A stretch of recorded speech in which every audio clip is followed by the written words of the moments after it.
Reuni Wiro Sableng tinggal sehari. Gimana? Wiro Sableng tau kan 212? Masa nggak berangkat? Kenapa? Nunggu Imam Jumbo memastikan datang enggak?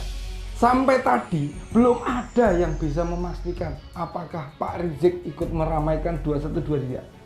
Belum ada kepastian. Prediksi saya sih nunggu siapa yang bisa bayarin buat tampil tuh. Apalagi ini menjelang Pilpres. Kan lumayan jika ada yang biayai. Reuni Sableng 212 sepi banget.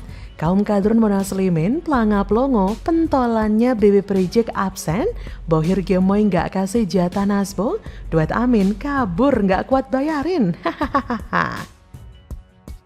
Mengepung bandara saja nggak kesampaian. Lawong Coldplay dengan santai ternyata tahu-tahu sudah datang aja di Jakarta. Malah kemudian tersebar foto heboh vokalisnya Coldplay itu jalan-jalan di Jakarta tanpa pakai alas kaki. Ada yang demo atau yang menghalang-halangi mereka jalan-jalan di Jakarta? Nggak ada. Pada kemana itu yang sebelumnya ngancem-ngancem? Belakangan setelah ketahuan kalau Caimin ternyata menonton konser Coldplay itu, ada juga ya dugaan bahwa ini menyebabkan ancaman-ancaman terhadap konser Coldplay itu yang malah dibatalkan. Halo, selamat datang di channel Redaksi Jurnal bersama JJ. Ulama Habib Rizik Syihab, HRS, menyampaikan permintaan maaf karena tak bisa menghadiri acara Reuni 212 yang bertajuk Munajat Kubro untuk Keselamatan NKRI dan Kemenangan Palestina yang berlangsung di Silang Monas, Jakarta, Sabtu pagi 2 Desember. HRS berhalangan hadir karena harus menemani sang istri, Syarifah Fadlan Yahya, yang tengah mendapat perawatan kesehatan di rumah sakit. Hal itu disampaikan menantu HRS, Muhammad bin Hussein Alatas, yang membacakan amanat HRS di hadapan ribuan massa 212. Kata Hussein membacakan amanat, dengan ini saya Muhammad Rizik Syihab memohon sejuta maaf berhalangan hadir karena harus menjaga istri yang masih terbaring di rumah sakit sejak beberapa waktu lalu. Dalam pesannya, Habib Rizik juga meminta doa kepada umat yang mengikuti Reuni 212 untuk kesembuhan sang istri. Di sisi lain, ribuan massa Munajat 212 menggelar Reuni 212 di kawasan Monas, Jakarta sejak Sabtu 2 Desember dini hari. Reuni 212 kali ini bertajuk Munajat untuk Kemenangan Palestina dan Keselamatan NKRI. Rencananya digelar pada pukul 3 hingga 9 WIB. Dalam aksi itu, Muhammad bin Hussein Al-Atta membacakan sambutan HRS dalam secari kertas. Disebutkan HRS melayangkan setidaknya 3 tuntutan dalam aksi Reuni 212 itu. Berikut ketiga tuntutan itu. Pertama, mendesak pemerintah menghukum ormas atau individu pendukung Israel. Dalam sambutannya yang dibacakan sang menantu, HRS menyatakan jika massa 212 mendesak pemerintah menindak tegas para kelompok dan individu yang terang-terangan membela Zionis Israel. HRS meminta aparat turut menghukum siapa saja yang mengibarkan bendera Israel, membangun museum Holocaust, hingga menyerang massa pendukung Palestina. Kedua, meminta pemilu 2024 digelar jujur dan adil. Ketiga, menjaga persatuan NKRI. Di sisi lain terungkap jika pasangan Capres-Cawapres nomor urut 1 Anies Baswedan dan Muhaimin Iskandar atau Caimin tidak hadir dalam acara di Monas itu. Sebelumnya, Kamis 30 November, Wakil Ketua Umum PKB Jazilul Fawait menjelaskan selain tidak diundang, pasangan Amin Anies Muhaimin sudah terlanjur memiliki agenda kampanye di luar kota. Kami ikut munajat tapi dari jauh saja. Pasangan Amin diketahui menjadi pasangan Capres-Cawapres yang mendapatkan rekomendasi dukungan dari forum yang menamakan diri Ijtima Ulama dan Tokoh Nasional 2023. Jazilul mengatakan meski tidak hadir, Amin memiliki kesamaan semangat terhadap apa yang akan disuarakan dalam Munajat 212 di Monas. Hahaha, acara sepenting itu kok nggak hadir sih pasangan Amin? Gimana nih? Apa jangan-jangan nggak kuat bayarin nasbung karet tua ya? Ngakak banget sih lihat tingkah kadrun Munaslimin ini. Prediksi saya, sebenarnya mereka itu maunya dukung Capres nomor 2 karena jelas dana nasbungnya lebih gede.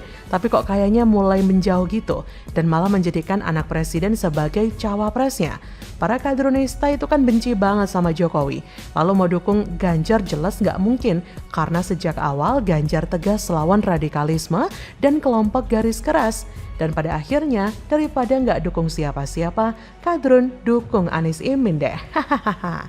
Anies memang masih sangat membutuhkan bantuan dukungan dari Rizik DKK.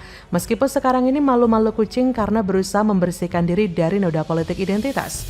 Anies tidak akan bisa merebut suara dari pendukung Jokowi, apalagi suara yang nasionalis. Mau tak mau, Anies tetap harus bergantung pada Rizik dan Kadrunista yang punya banyak banget massa. Kalau tidak, elektabilitasnya makin nyungsep ke bawah.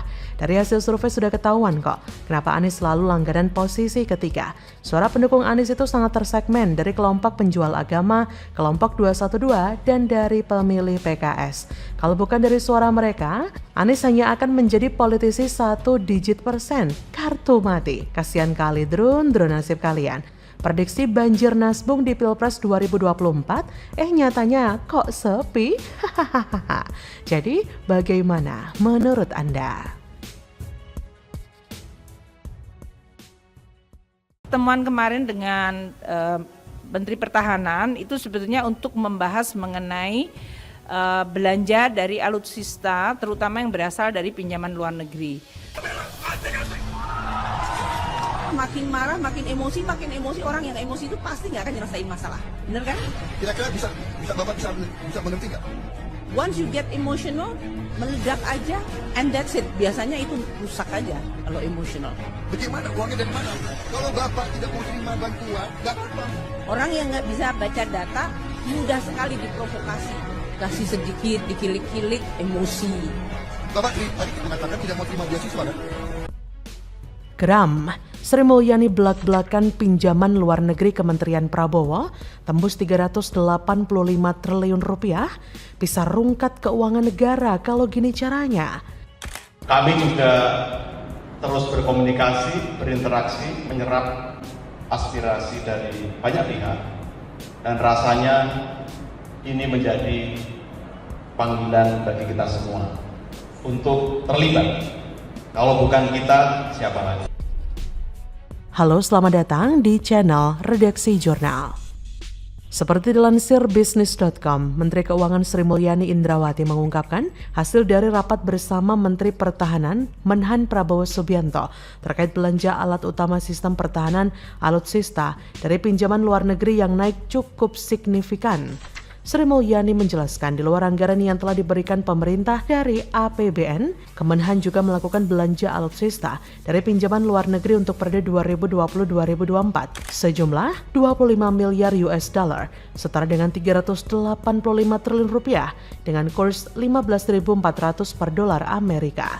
Kata Sri Mulyani, pada 29 November, terjadi kenaikan yang cukup signifikan dari 20,75 miliar US dollar ke 25 miliar US dollar. Itu yang kemarin disepakati.